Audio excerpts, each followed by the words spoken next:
Mais cette bouteille, elle coûte combien? Elle coûte 600, n'est-ce pas? Ok. Dis à quelqu'un, ta vie a un prix. Ta vie a un prix. Dis, ma vie a un prix. Ma vie a un prix. Et mon Dieu a payé déjà le prix de ma vie. Donc, je vais répondre à un homme ce matin et une femme. Je veux que tu reçois cette pensée pour toi. Ça répond dans ta vie. Je ne sais pas comment tu es venu, mais ce que je sais, c'est que Dieu a une réponse pour toi. Alors, vous allez remarquer une chose. Cette bouteille, on va chez le boutiquier qui est à côté. On va trouver cette bouteille à 600, n'est-ce pas? Si tu vas dans un restaurant, à Spayassi, tu vas trouver cette bouteille combien? 1000 francs. Si tu vas au Méritier, tu vas trouver cette bouteille à combien? 2000. Si tu vas à Radisson Blu, tu vas trouver cette bouteille à combien? Si tu vas à l'aéroport, tu vas acheter cette bouteille à combien? Mais vous allez remarquer une chose. Cette bouteille d'eau ne change pas elle-même. Mais cette bouteille d'eau change de valeur lorsqu'elle change de position. Est-ce que Dieu répond à quelqu'un ce matin? Cette bouteille d'eau, lorsqu'elle se retrouve dans un endroit, elle a un prix. Mais elle reste la bouteille. Alléluia. Bien-aimé, lorsque tu rencontres ton Dieu, dans ta maison, dans ta famille, tu avais une valeur. Yes. On t'a donné une valeur. Ta famille a une valeur. Ton quartier, même ton pays, ton village. Mais si tu es cette bouteille, mais lorsque tu rencontres Dieu, Dieu te déplace. Amen. Yes. Mais lorsque tu prends la position, tu changes de territoire, ta valeur change. Yes. Dis à quelqu'un ce matin, je suis ici. Je suis ici Pour changer de valeur. pour changer les valeurs Dans chaque situation de ma vie. dans chaque situation de ma vie. Et Dieu, est-ce que Dieu répond à quelqu'un ce matin? Ce qui me dit que pour Dieu, tu vaux plus que ça. Yes. Le monde peut te regarder comme une bouteille. Mais lorsque tu te déplaces, le changement change. Il y a un mouvement qui se passe, un mouvement prophétique. Ce qui me dit ceci. Je parle à quelqu'un ce matin. Je veux quelqu'un ce matin. Écoute.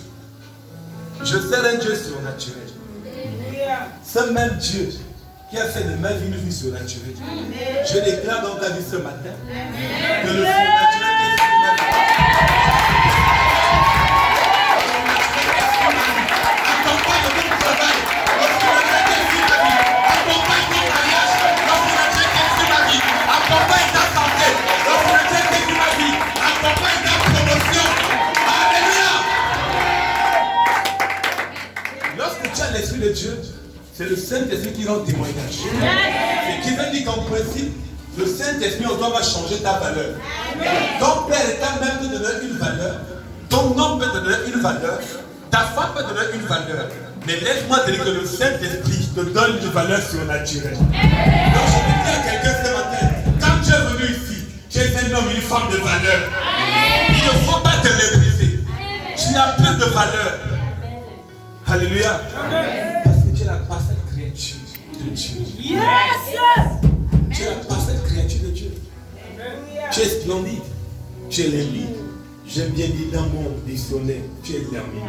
Alors, et là, quand tu comprends que, à ce niveau, si les entités veulent te réduire à quelque chose, regarde ce que ton Dieu veut. Lorsqu'un esprit impur se place devant toi, mais dis-lui, regarde-toi, est-ce que tu m'as vu? Ce n'est pas un serpent qui va te donner la valeur. Mais ce n'est pas les animaux qui vont te donner la valeur. Ce n'est pas un esprit des eaux qui viendra te donner la valeur. Mais celui qui t'a créé, ton créateur, il s'appelle Elohim, El Shaddai. C'est lui qui te donne la valeur. C'est lui qui te donne la valeur. Les hommes peuvent te mépriser.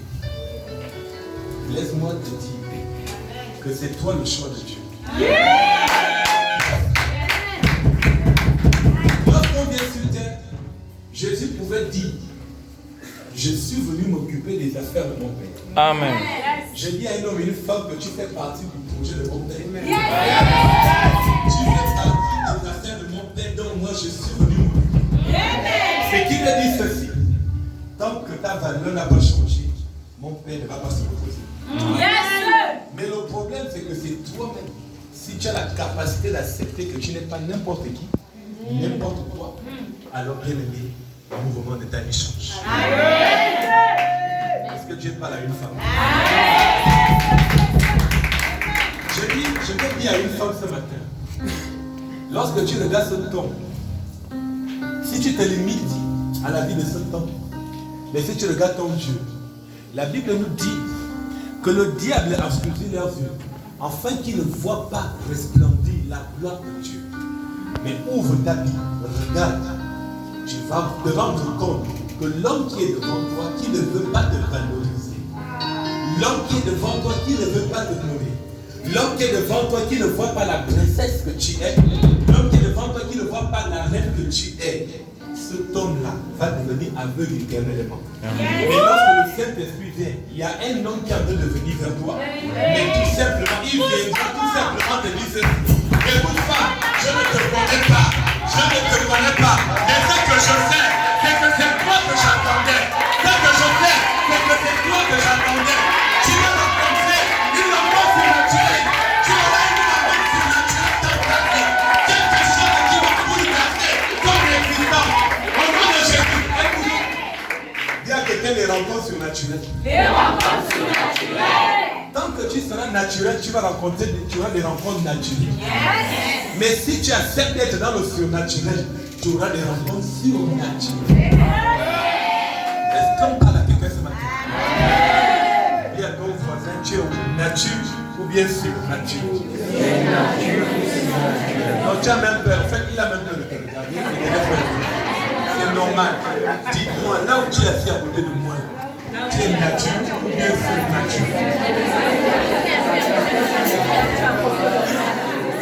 Ok, parce que le problème c'est quoi?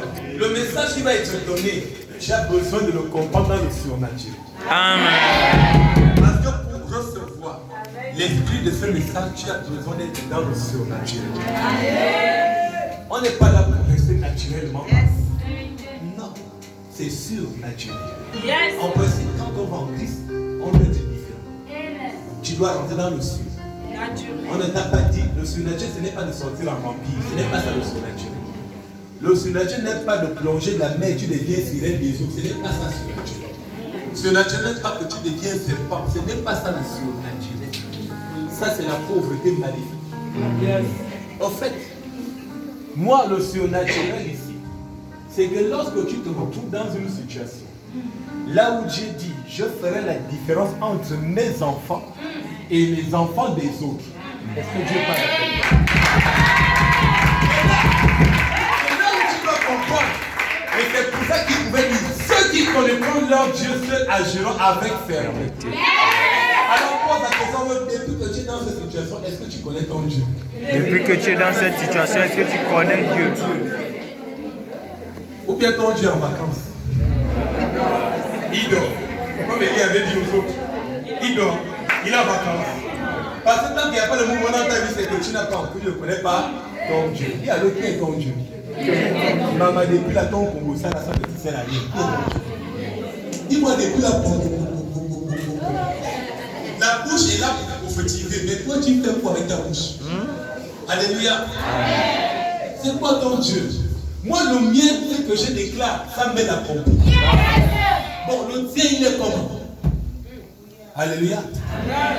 Dis à quelqu'un, tu peux rester. Tu peux rester. Moi, je suis un nègre. Moi, je suis un nègre. Moi, je suis un nègre.